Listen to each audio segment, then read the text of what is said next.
June 22, 1941.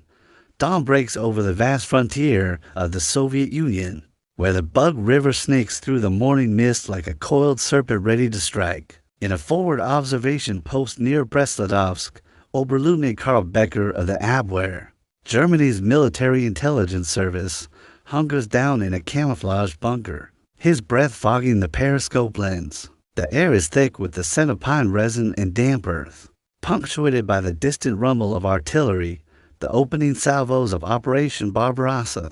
Becker's hands tremble slightly as he adjusts his field glasses, scanning the horizon where Soviet border guards patrol obliviously, their greatcoats flapping in the chill wind. Little do they know that 3 million German troops are poised to shatter the fragile peace of the Molotov-Ribbentrop Pact.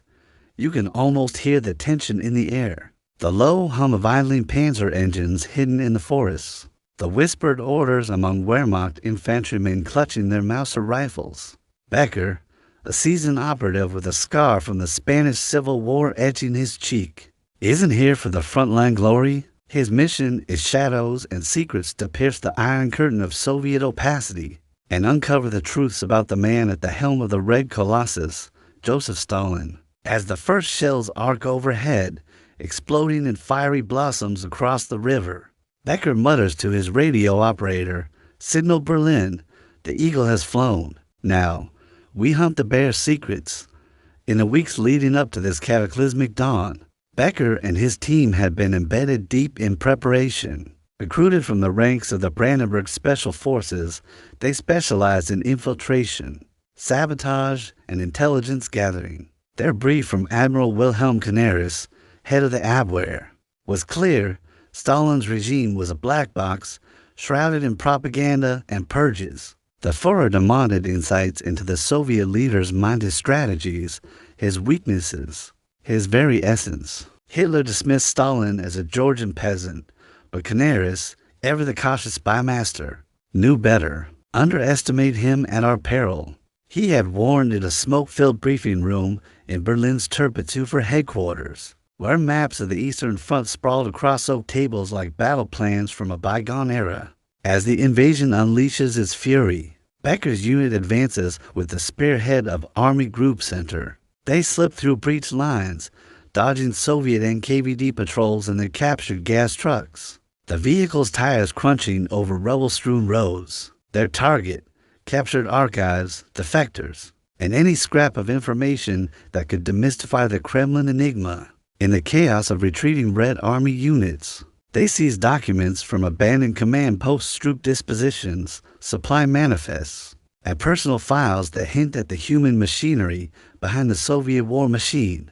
Days blur into a haze of skirmishes and interrogations. In a requisitioned farmhouse near Minsk, under the flicker of a kerosene lamp, Becker interrogates a captured Soviet commissar, his uniform torn and bloodied. The man, trembling from the cold and fear, speaks in halting Russian through an interpreter. "Stalin, he's not what you think," he whispers, eyes darting as if the walls have ears. But it's vague rumors of purges, of a leader forged in revolution. Becker presses, his Luger pistol resting casually on the table.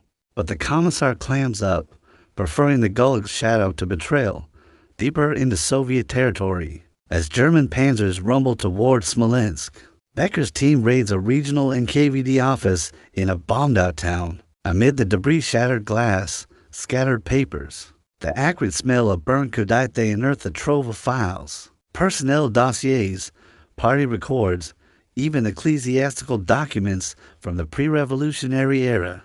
It's here, sifting through yellowed pages by flashlight, that Becker stumbles upon something peculiar, a baptismal record from the late 19th century, originating from the Georgian town of Gori. The document, scripted in elegant Georgian cursive, lists of birth: Ioseb Jughashvili, born December 6, 1878, to a cobbler father and a devout mother.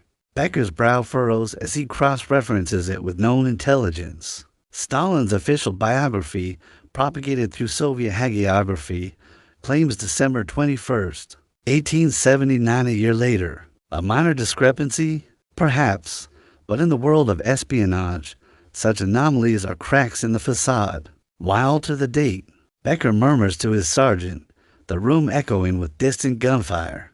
To appear younger, to erase a past. As the team photographs the document with their Leica cameras, designed for covert operations, Becker pieces together more fragments. Seminary enrollment papers from Tiflis reveal young Ioseb as a promising student, expelled for revolutionary activities. Arrest records detail exiles to Siberia harsh, frozen outposts where he honed his survival instincts. And then, the bombshell, reports of expropriations, Bolshevik code for bank robberies. In 1907, Jughashvili orchestrated a daring heist in Tiflis, ambushing an armored stagecoach with bombs and gunfire, netting hundreds of thousands of rubles for the party coffers. Dozens dead, the Tsarist police in uproar. Becker leans back against a splintered desk, the weight of revelation sinking in. This wasn't the image of the steel-willed leader, portrayed in private posters, the omniscient father of the people. This was a man from the fringes, a Georgian outsider, scarred by smallpox, with a withered arm from childhood abuse, rising through cunning and ruthlessness. A bank robber leading an empire, Becker scoffs, sealing the files in his satchel. Outside, Stuka dive bombers scream overhead, their sirens wailing like banshees, as the Wehrmacht presses on.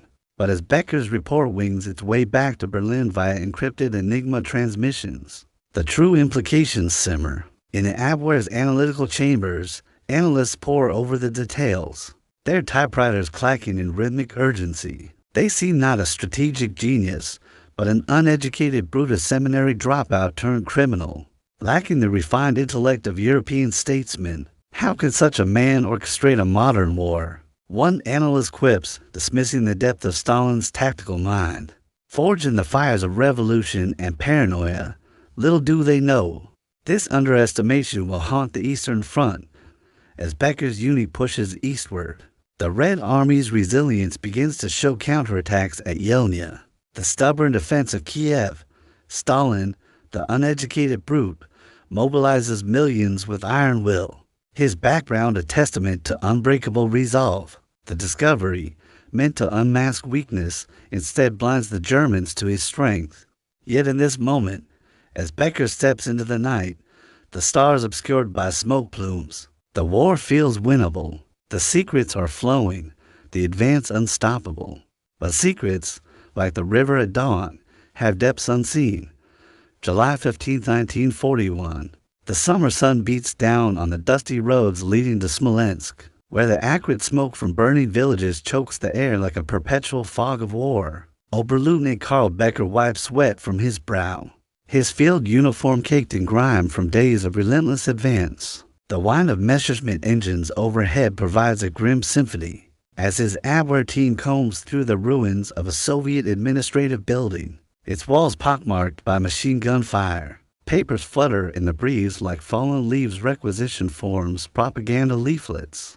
And deeper still, personal histories buried in locked cabinets now pried open with crowbars. You feel the urgency in every rustle of documents, the fear that a Red Army counterattack could reclaim this ground at any moment. Becker's sergeant, a burly Bavarian named Hansmuller, hauls out another file drawer, its contents spilling onto the cracked tile floor. Herr Oberleutnant, more on the Georgian, he grunts, handing over a sheaf of Tsarist-era police reports, yellowed with age and stamped with the double-headed eagle of the Romanovs. Becker's eyes narrow as he scans the Cyrillic script, his interpreter a captured Ukrainian intellectual translating in a hushed voice. The reports paint a vivid portrait of young Ioseb Jughashvili's turbulent youth, born in the shadow of the Caucasus Mountains. In a modest adobe house in Gori, he was the son of Basarian Jughashvili, a drunken cobbler prone to violent outbursts, and Ketevan Geladze, a pious washerwoman who dreamed of her boy entering the priesthood. Childhood scars ran deep, about a smallpox that left pockmarks on his face, a carriage accident that withered his left arm, making him unfit for heavy labor. Yet, his mother's devotion secured him a place at the Gori church school, where his sharp intellect shone through choral singing and academic prowess. By 1894, at age 15, Ioseb enrolled in the Tiflis Theological Seminary, a bastion of Orthodox learning in the Georgian capital. The seminary spires rise in Becker's imagination as he reads dormitories echoing with chants, libraries filled with forbidden Marxist texts smuggled under cassocks. But the boy chafed under the rigid discipline, clashing with monks over Georgian nationalism and revolutionary ideas. Expelled in 1899, ostensibly for missing exams, but truly for subversive activities, he plunged into the underground world of Bolshevik agitation. The files escalate, arrests by the Okhrana, the secret police. First in 1902, then repeatedly exiles to frozen Siberian outposts like Vologda and Turukhansk, where blizzards howled and isolation bred resilience. Escapes became legend. Jughashvili vanishing into the taiga, re-emerging in Baku or St. Petersburg under aliases like Koba. Inspired by a vengeful hero from Georgian folklore, Becker pauses, the weight of it sinking in. This wasn't mere delinquency. It was the forging of a revolutionary steel. Then, the criminal underbelly, the 1907 Tiflis bank robbery, a brazen operation orchestrated under Lenin's distant approval. On June 26th, in Yerevan Square, Koba's gang armed with pistols and homemade bombs ambushed a state bank transport. Horse-drawn carriages erupted in flames, guards mowed down in a hail of bullets. The haul, 241,000 rubles, equivalent to millions today, funneled to the Bolshevik cause. Dozens killed, the city in terror. Jughashvili evaded capture, his role concealed even from some comrades.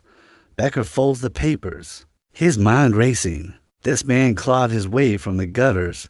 He says to Mueller, the room's silence broken only by the distant thud of artillery. Seminary dropout, exile, robbery, yet he rules an empire. They pack the documents into waterproof cases, destined for the next Luftwaffe courier flight to Berlin. As they evacuate the building, dodging sniper fire from holdout Soviet troops in the rubble, Becker senses the puzzle deepening. Stalin's altered birth date shifting from December 6, 1878 to December 21, 1879 seems a petty vanity, perhaps to align with revolutionary numerology or simply to obfuscate his past.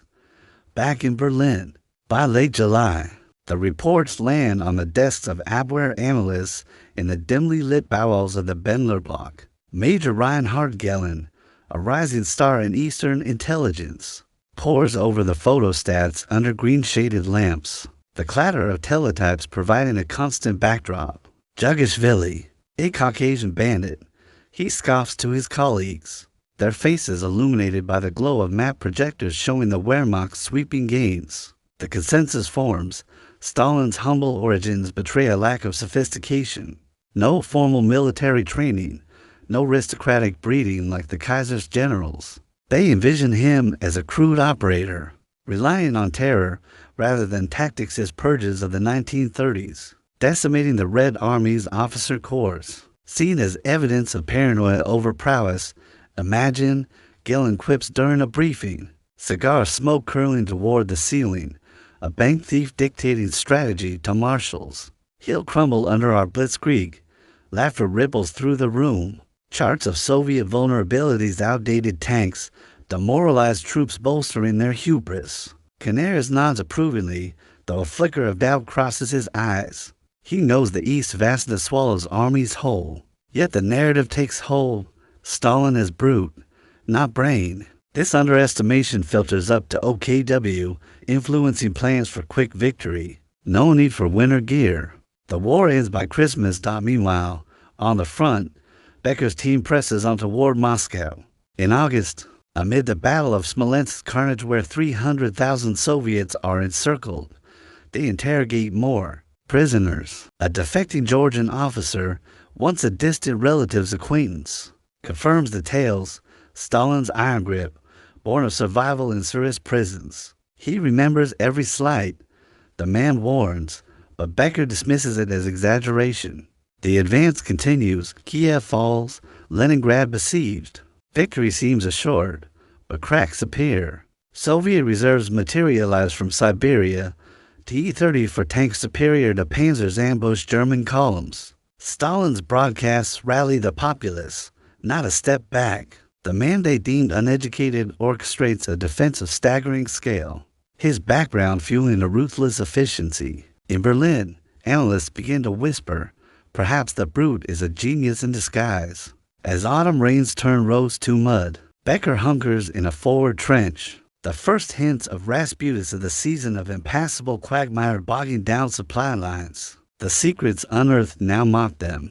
Stalin's past, a mirror to his present unyielding will.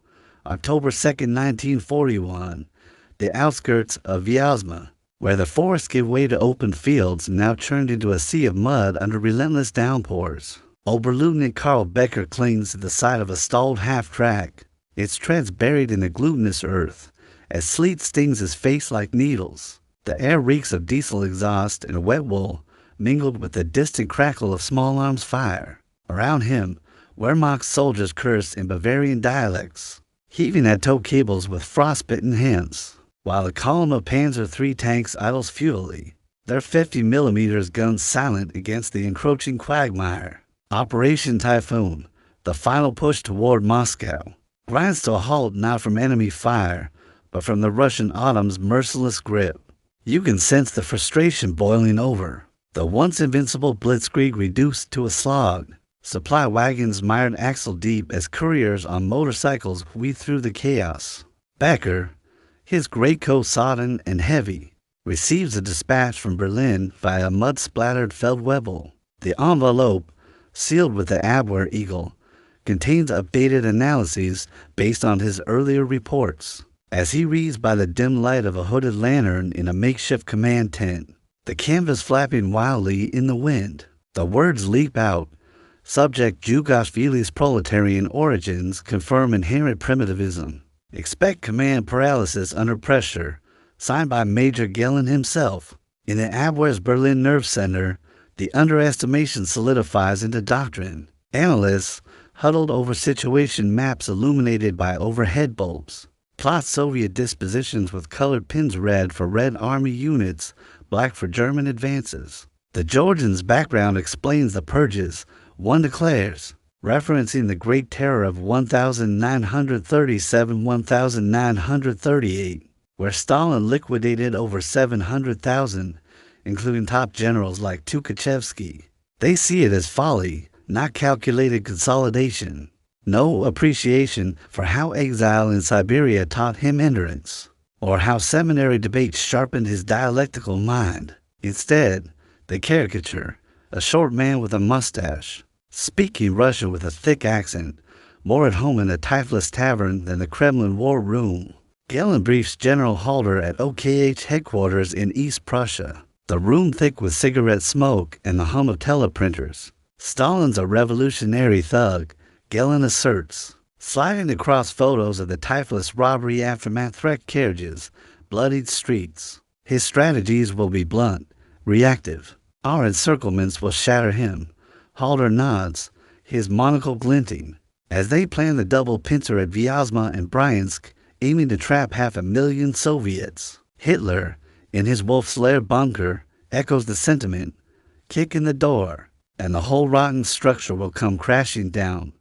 On the front, Becker witnesses the fallout. His team, now attached to the 4th Panzer Group, interrogates captured officers from the encircled pockets. One, a colonel from the 19th Army, his uniform tattered and eyes hollow from days without food, speaks through chattering teeth. Comrade Stalin, he demands we fight to the last. No retreat. Becker probes about the leader's past, and the colonel, perhaps sensing a chance for leniency, recounts tales heard in officers' messes, Koba's daring escapes, his role in the October Revolution, editing Pravda under Lenin's wing. He's no fool. The colonel warns. He plays the long game.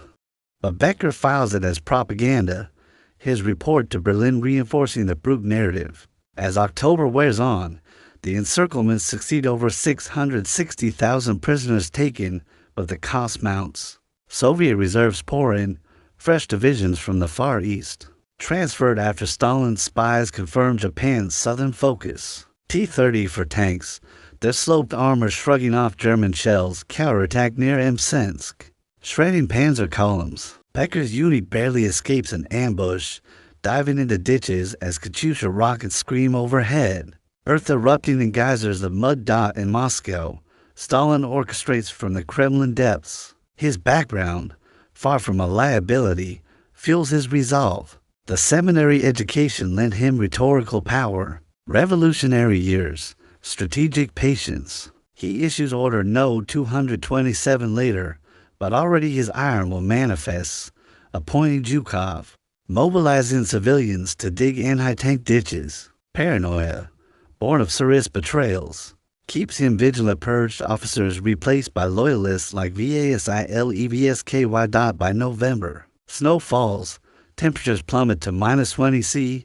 German troops, without winter clothing, hubris dictating a summer war freeze in summer uniforms. Becker, frostbite claiming to fingers, huddles in the captured Izba, reflecting on the files. The uneducated brute outmaneuvers them, his Georgian tenacity mirroring the land's harshness. Berlin scrambles. Galen's team revises assessments, but too late. Counterintelligence reports Soviet buildups dismissed as bluffs from a primitive mind. As Zhukov's counteroffensive looms, the miscalculation crystallizes, viewing Stalin through Nazi racial lenses. Blinded them to his acumen. Becker, evacuating wounded under artillery barrage, glimpses the truth. The secrets, once shocking, now reveal a formidable foe. Winter deepens, the front stalls. December 5, 1941. The gates of Moscow loom like spectral sentinels under a blanket of snow, where temperatures plunge to -40 C, turning breath to ice crystals and metal debris shards. Oberleutnant Karl Becker shivers in a foxhole on the city's western approaches. His boots wrapped in scavenged newspaper, fingers numb around a captured PPSH submachine gun. The wind howls through the barren landscape, carrying the muffled booms of Soviet artillery, harbingers of the storm about to break. Around him, German soldiers huddle in threadbare coats, their carabiner 98K rifles jammed by frost, dreaming of the quick victory promised by high command. The Wehrmacht, stretched thin across 1,000 miles of front, teeters on exhaustion, supply lines strangled by partisan sabotage in the unending-wide expanse. You hear the crunch of boots on snow, the desperate shouts of non-coms rallying frostbitten platoons, as reconnaissance patrols report movement in the tree-lined Siberian divisions. Fresh and equipped for the cold, massing under cover of blizzard, Becker, his scar etched deeper by the elements, clutches a fresh dispatch from Berlin. It's a reassessment from the Abwehr. Laced with urgency, reevaluate subject Jughashvili's capabilities. Recent resilience suggests deeper strategic reserves, but it's too late. The die is cast on the altar of UNDERESTIMADION. In the wolf's lair, Hitler rages in his map room, the air thick with the scent of pine logs crackling in the fireplace. The Slavs are finished. He bellows to his generals, slamming a fist on the table scattered with pins marking stalled advances. Galen, present via liaison, feeds the delusion with selective intelligence, downplaying Stalin's acumen. The Georgian's background, once a source of mockery, now haunts their briefings. His criminal past breeds cunning. Canaris confides in a private memo, but the narrative of the brute persists, blinding them to the orchestrated counterstroke brewing.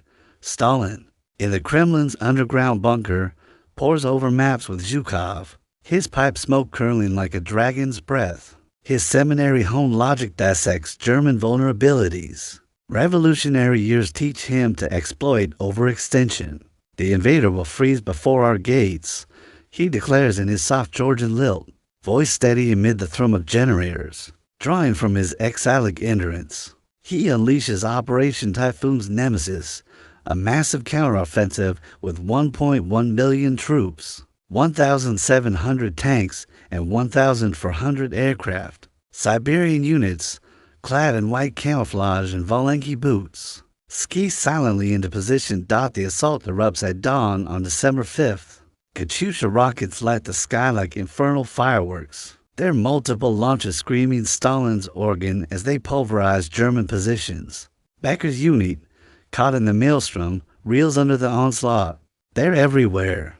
A Gefreiter yells as T-34s rumble forward, their diesel engines growling over the snow drifts. Becker fires his Luger into the white haze. Silhouettes of fur-hatted Soviets charging with bayonets fixed to Mosin-Nagin rifles. The line buckles. Retreats turn to routes. Men abandoning 88mm guns frozen to the ground in the chaos. Becker salvages what he can, interrogating a captured scout who reveals Stalin's micromanagement. Daily calls to fronts. Purges of faltering commanders. Mobilization of every factory hand. He's forged us in his image unbreakable.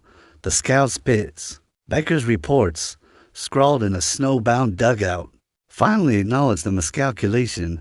The uneducated brute is a master of total war. His background a blueprint for survival against odds as the counteroffensive rolls.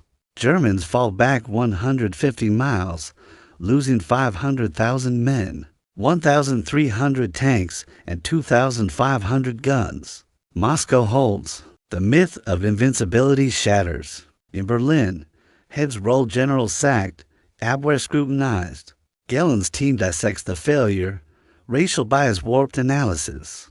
Dismissing Stalin's rise from gory streets to power as anomaly, not asset. His real age, a year older, symbolized deeper deceptions. His robber's guile translated to strategic FEINTS. By spring 1942.